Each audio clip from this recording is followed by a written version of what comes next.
Alright guys, TJHaLy here today, something a little bit different for you all. So right here we've got a little sneak peek of my setup, the laptop I use to make videos, and a very nice secondary monitor, which is what this video is pretty much going to be about. So the more observant of you may have noticed that in the last few videos there's been an appearance of a different monitor over my left shoulder, and that is because I received a replacement for that monitor, so I chucked it over behind me. So I'm sure many of you guys are aware of BenQ, who have provided the monitors for MLG events for many years. They reached out to me a few weeks ago to see if I'd be interested in reviewing one of their units. So here it is. This isn't a sponsored video. I'm not being paid to say nice things. BenQ just sent me out one in exchange for an honest review, to keep that clear. So we're going to try and keep this short and sweet. Let's roll through some specifications. This is the BenQ EL2870U. Now, not the easiest of names to remember, but the 28 in there means this is a 28-inch monitor, or 71 centimeters from corner to corner, which honestly is pretty huge in light of its other features. So typically, you wouldn't really want to play on big TVs. Now, this isn't a TV, but just, you don't want to play on a 50-inch plasma because the input delay that's associated with that is horrible. Now, I've been using a relatively cheap Samsung 22-inch telly that has like a 5 millisecond-ish delay, something like that, and I found that personally perfectly reasonable. But of course, this BenQ monitor is an upgrade on all fronts. So let's go into that in a little bit more detail. The monitors they use at the CWL, by the way, are in the region of 24 inches. So this is 28, and 24 is typically ideal to ensure the monitor will have 1 millisecond response time, but it doesn't get too expensive. So obviously this monitor, the EL2870U, is hardly cheap, but considering the specifications and the added features that we'll go through and I've been enjoying over the last week or so, it certainly feels to me relatively reasonably priced. So also another thing to note is that at events, there isn't too much space like behind the players, and the bigger monitor you have, the further away you need to sit.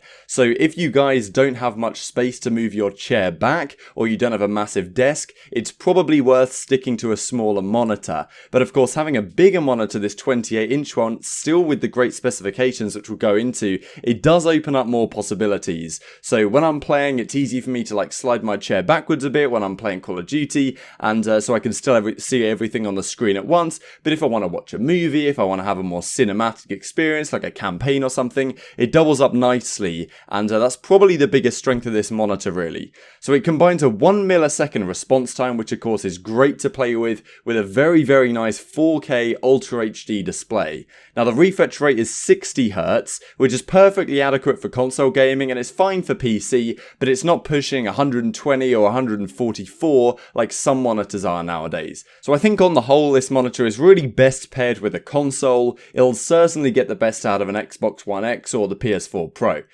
Now, if your laptop or PC isn't too powerful to connect it to, it may struggle stretching applications over to the bigger 28-inch screen at 4K resolution. Now, my laptop doesn't have a problem with this at 1080p, but streams and the like definitely stuttered when trying to stretch over to a 4K resolution. This can be easily worked around through the graphics settings and reduce the stretched resolution to the BenQ, but, just something to keep in mind. Now, there are plenty more great features to this monitor, so I'm going to run through a few of them here. Now, it has this nice AMD FreeSync technology, which is supposed to make gameplay a smoother experience. It's tough to say whether I can, say I felt this, because this monitor is such an upgrade over the previous one that everything really felt significantly better, but I thought I'd bring it to your guys' attention. The menus are a tad awkward to navigate, but they don't take too long to get used to. You don't get a nice little controller or anything, so you have to go through the buttons, but it's not too bad. And once you get used to them, there is also this super resolution mode, which boosts the clarity and the colors, but I couldn't really notice too much difference on this one. Now, another comment to make quickly is that the speakers are hardly superb, but realistically, I'm not playing many games without a headset or headphones, so I don't really think this will affect too many people's experience here. However, there are some features which I genuinely think are really good. So we'll start with HDR. This is high dynamic range support, which you can find through the large button right next to the power. Now, this certainly makes the colors pop more while keeping the contrast at a reasonable level. Now, I'd like to show a comparison here on Black Ops 4 between HDR and no HDR, but it actually automatically engages when you load up the game. You can't disengage it from as far as I've tried to fiddle around, which is actually somewhat irritating, as I'll get into in a second. Now, the second half of this HDR button is BI+.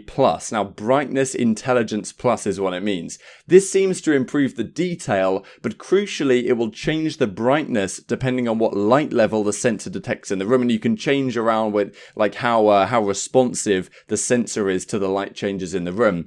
Now, it always seems better to me to have both HDR and BI Plus engaged simultaneously. Now, I'm sure many of you have become more conscious of eye care in the last couple of years. Now, there's plenty of software you can download on your PC to reduce the harmful blue light when the sun goes down. It's somewhat harder to achieve while playing on console though. So thankfully, BI Plus will also reduce the level of blue light when your room is getting darker, which is honestly very nice. Now, as I mentioned, when you load into Black Ops 4, the HDR automatically engages, meaning you can choose only two options in the picture settings. You've got HDR or Cinema HDR. Now, this is generally fine for playing, but with HDR enabled, you cannot further lower the blue light level. So you have to rely on the automatic BI Plus to reduce the light level sufficiently. I've also found that when HDR is enabled, you cannot alter the brightness of the screen manually, and which means if it's quite bright outside my window and I'm playing a match, for example, on like Hacienda Twilight, the screen is really too dark, but there's nothing, unfortunately, I can do about it. Now, this isn't a problem if you want to watch a film, for example, through your console or your PC that you've connected to the monitor. HDR won't automatically engage, and there's plenty of options to change the picture mode through. It's also very easy to find a blue light changer. I have it mapped to one of the custom buttons, so it's very easy to find. You can run between multimedia, web surfing, office, and reading, which keeps reducing the blue light content to a comfortable level. So that's honestly really, really nice. And the EL2870U also features a flicker-free technology, so I haven't had any eye irritation while playing or watching, which of course is a good sign, but I can't say whether any of that will affect me in the long term. But those are just my my immediate impressions in this first week or so. So, you know, to conclude, it's a really, really nice monitor, especially compared to what I'm used to. I'd say it's probably going to get the best out of a console, especially the new ones, the Xbox One X, Scorpio, whatever it's called, the PS4 Pro as well. But it's also a really nice, like, having a large second screen if you're browsing the internet or doing work or whatever.